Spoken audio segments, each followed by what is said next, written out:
नमस्कार प्यारे बच्चों, स्वागत है आपका एसआर साइंस स्टडी चैनल के ऊपर। देखिए, हमारा जो आज का टॉपिक है वह रेडॉक्स अभिक्रिया है। रेडॉक्स अभिक्रिया को समझेंगे आज हम। रेडॉक्स अभिक्रियाएं होती क्या है? देखिए, वे रासायनिक अभिक्रियाएं जिनमें जिनमें उपचयन व अपचयन दोनों साथ साथ चलते हों। वे रासायनिक अभिक्रियाएं जिनमें जिनमें उपचयन व अपचयन दोनों साथ साथ होते हो, अर्थात एक पदार्थ को उपचयित होता हो, दूसरा जो है अपचयित होता हो। देखिए, वे अभिक्रियाएं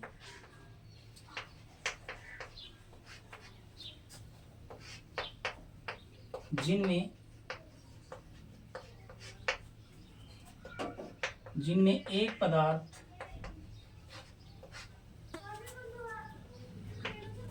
उपचयित होता हो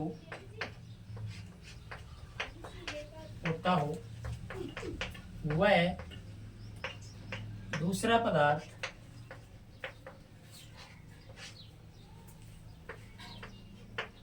अपचयित होता हो, अर्थात उपचयन व अपचयन दोनों साथ साथ हो तो उन्हें हम कहते हैं रेडॉक्स अभिक्रिया, या इसे कहते हैं उपचयन अपचयन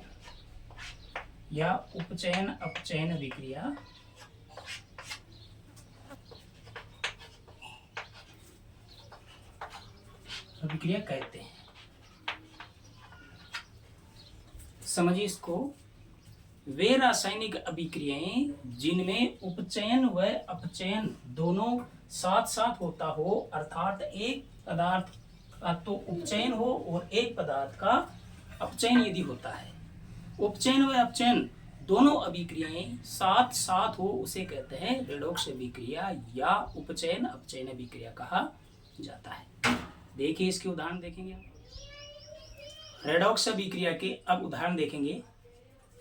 देखिए, ZnO plus C equal Zn plus CO। ये क्या है? ये है जिंक ऑक्साइड है। जिंक ऑक्साइड की अभिक्रिया जब कार्बन से होती है उस समय बनता है जिंक व कार्बन मोनोऑक्साइड, CO। ये क्या है? यह है कार्बन मोनोऑक्साइड।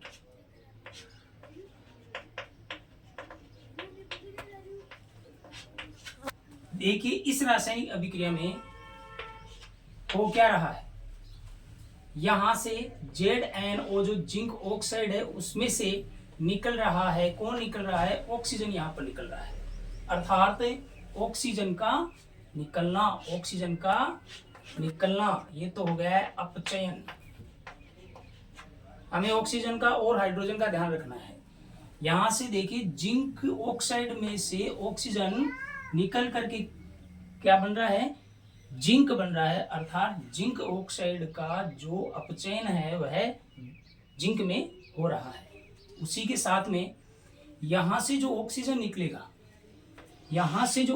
निकलेगा वह जो ऑक्सीजन जो है कार्बन के साथ में जाकर के मिल जाएगा और कार्बन मोनोऑक्साइड प्राप्त हो जाएगी। यहां पर क्या होगा? यहां पर उपचयन, ZnO में से ऑक्सीजन निकल रहा है, अर्थात जिंक ऑक्साइड का अपचयन हो रहा है। किसमें हो रहा है? जिंक में हो रहा है। उसी के साथ में जो ऑक्सीजन निकला है वह जाकर के कार्बन में संयोजित हो जाता है। तो देखिए क्या बनेगा? Carbon monoxide. तो यहाँ पर तो हो रहा है उपचयन यानी ऑक्सीकरण, और यहाँ पर हो रहा है अपचयन, अर्थात ZnO plus C equal Zn plus CO अभिक्रिया के अंदर जो है जिंक ऑक्साइड का तो हो रहा है अपचयन, वह कार्बन का हो रहा है उपचयन। अर्थात वे अभिक्रियाएं जिनमें उपचयन व अपचयन दोनों साथ साथ चलते हैं, साथ साथ होते हैं, उन्हें हम कहते हैं रेडॉक्स अभिक्रिया। देखिए अगला एग्जाम्पल इसका हम देखेंगे। CuO, ये क्या है? यह है कॉपर ऑक्साइड। ये क्या है? यह है कॉपर ऑक्साइड है। कॉपर ऑक्साइड की अभिक्रिया जब हाइड्रोजन के साथ में होगी, हाइड्रोजन के साथ में होगी तो क्या प्राप्त होगा? कॉपर प्राप्त होगा और जल प्राप्त होगा। देखिए इसमें क्या होगा, यहां से जो है ऑक्सीजन निकल रहा है, कॉपर ऑक्साइड में से ऑक्सीजन निकल जाता है, अर्थात कॉपर ऑक्साइड का अपचयन हो जाता है। क्या हो जाता है? अपचयन। कॉपर ऑक्साइड का अपचयन होने पर हमें क्या प्राप्त होता है? हमें जो है कॉपर प्राप्त होता है। कॉपर ऑक्साइड का कॉपर में अपचयन हो जाता है।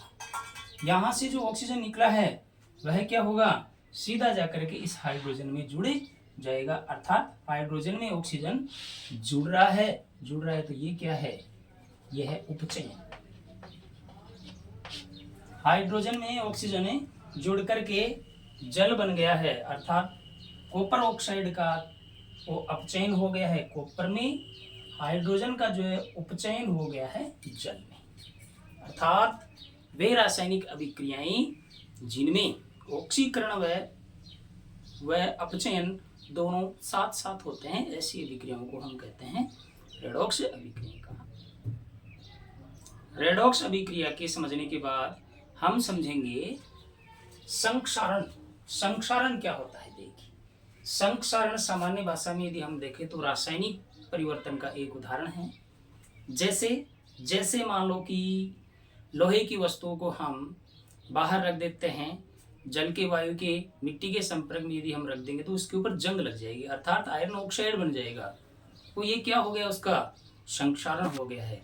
धीरे धीरे जो लोहा है वह जो है नष्ट होने लग जाएगा, संक्षारण हो जाएगा उसका। तो देखिए संक्षारण होता क्या है। सामान्यतः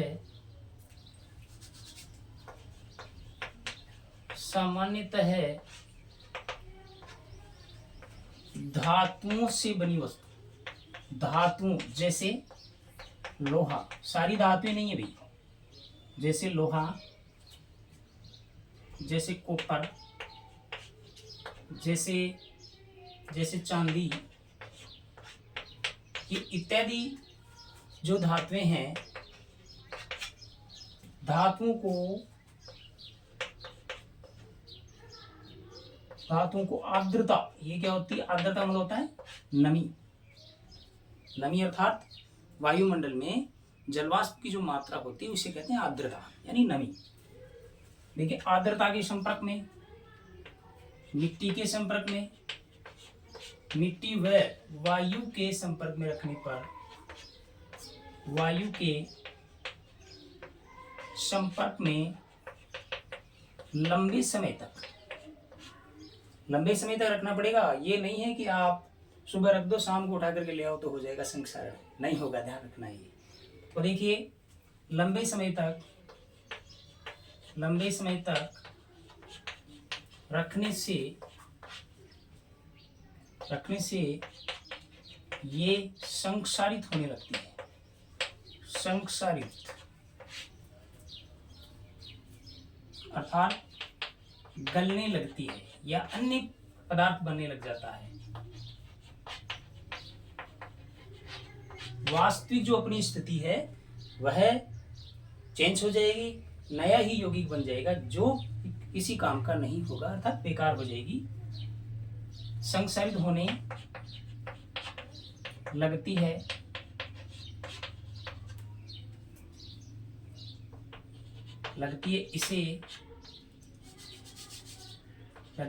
इस विक्रिया को संक्षारण कहते हैं। देखिए समझिए इसको।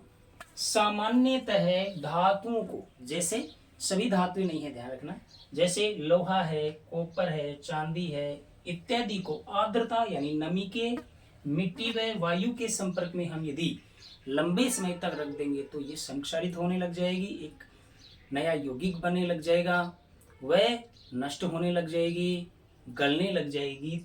तो यह जो अभिक्रिया है, यह जो क्रिया होती है, इसे कहते हैं संक्षारण। ये देखिए संक्षारण होता है। संक्षारण के उदाहरण हम देखेंगे, जैसे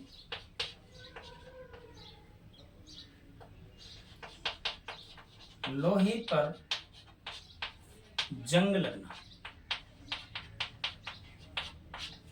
ये 1 नंबर उदाहरण है इसका। लोहे की वस्तु को आप नमी के संपर्क में, वायु और मिट्टी के संपर्क में रख दो, या सामान्यतः हम देखें तो बरसात के मौसम में आप बाहर रख दो। रखने के बाद में उस वस्तु को 6 महीने बाद में आप देखिए क्या इस जो स्थिति में वह वस्तु रहती है, अर्थात उस लोहे की वस्तु के ऊपर भूरा भूरा सा ऊपर एक आवरण आ जाता है। वह क्या है? वह जो आपका है आयरन ऑक्साइड है, अर्थात जंग है। धीरे धीरे क्या होगी?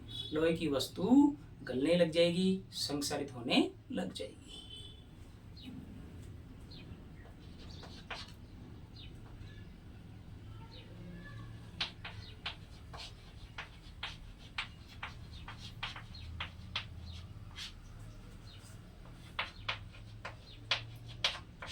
दूसरा उदाहरण है अपना, कॉपर की यदि कोई वस्तु हो, तांबे की यदि कोई वस्तु हो, तो उसके ऊपर हरी परत चढ़ना। यदि मान लो कि अपने पास में एक लोटा है तांबे का, उसको हम क्या कर देंगे? जल के संपर्क में लंबे समय तक रख देंगे। रखने के बाद में कुछ समय बाद में हम देखेंगे तो क्या होगा? उसके ऊपर हरे रंग की परत चढ़ जाएगी, अर्थात रासायनिक अभिक्रिया हुई है और एक नया ही यौगिक बना है। अर्थात कॉपर को जब जल के और मिट्टी वायु के संपर्क में हम रख देंगे तो क्या होगा उसमें कि कॉपर कार्बोनेट की हरी परत चढ़ जाएगी, जो कॉपर को क्या करेगी? नुकसान पहुंचा देगी। नुकसान होकर के वह संक्षारित होने लग जाएगी।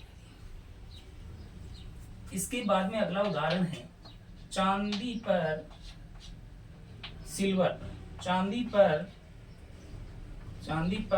काली परत चढ़ना।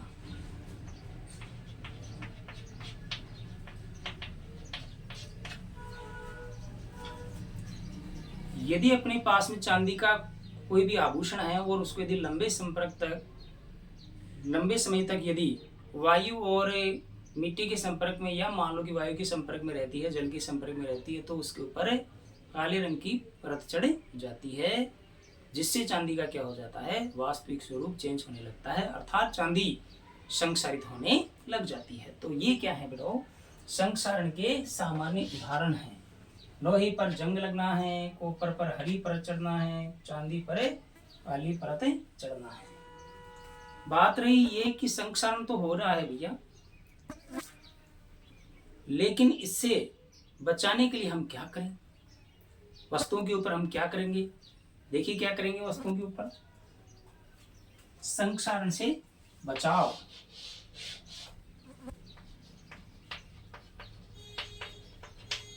संक्षारण से बचाव के लिए हम क्या करें?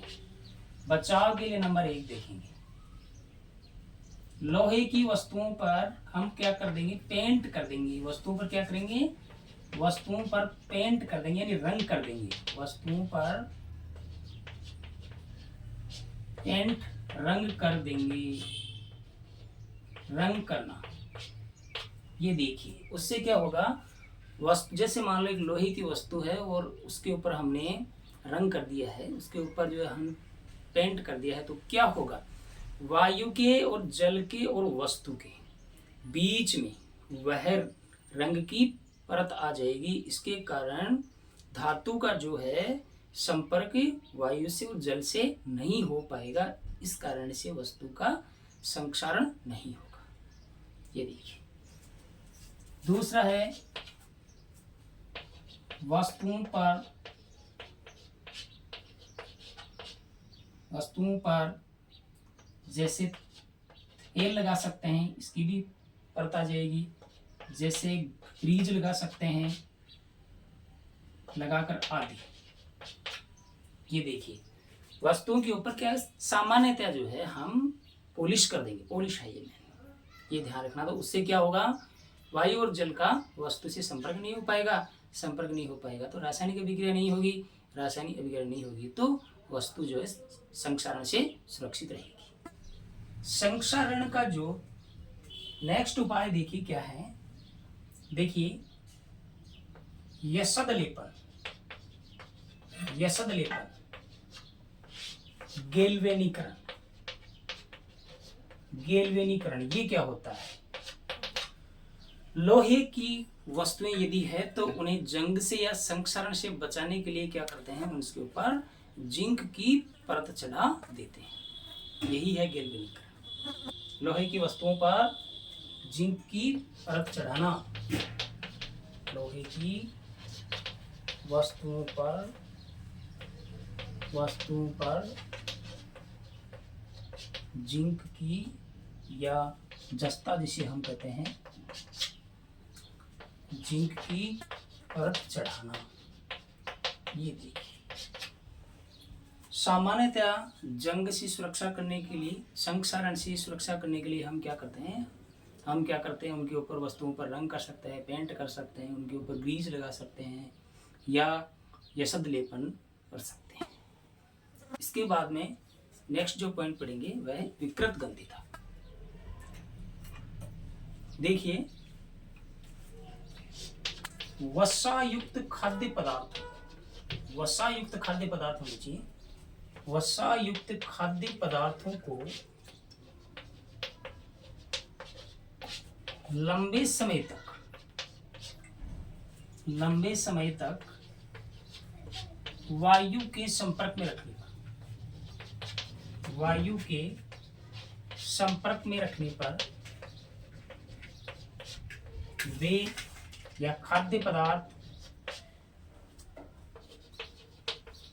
विकृत गंधी हो जाते हैं, विकृत गंधी हो जाते हैं। अर्थात इसका मतलब यह है कि उनका रंग व स्वाद बदल जाता है, रंग व स्वाद बदल जाता है,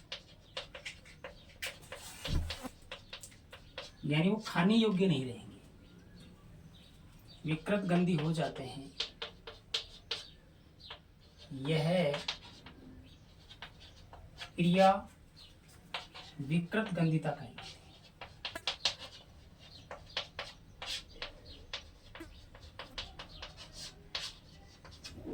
ये देखिए वसा युक्त खाद्य पदार्थों को लंबे समय तक हम यदि वायु के संपर्क में रख देंगे तो क्या होगा, वो जो है विकृत गंधी हो जाएंगे, अर्थात उनका स्वाद और जो रंग है वह वास्तविक जो स्थिति है उससे वो नए यौगिक बन जाएंगे, अर्थात खाने योग्य नहीं रहेंगे। इसे कहते हैं विकृत गंधिता कहा जाता है।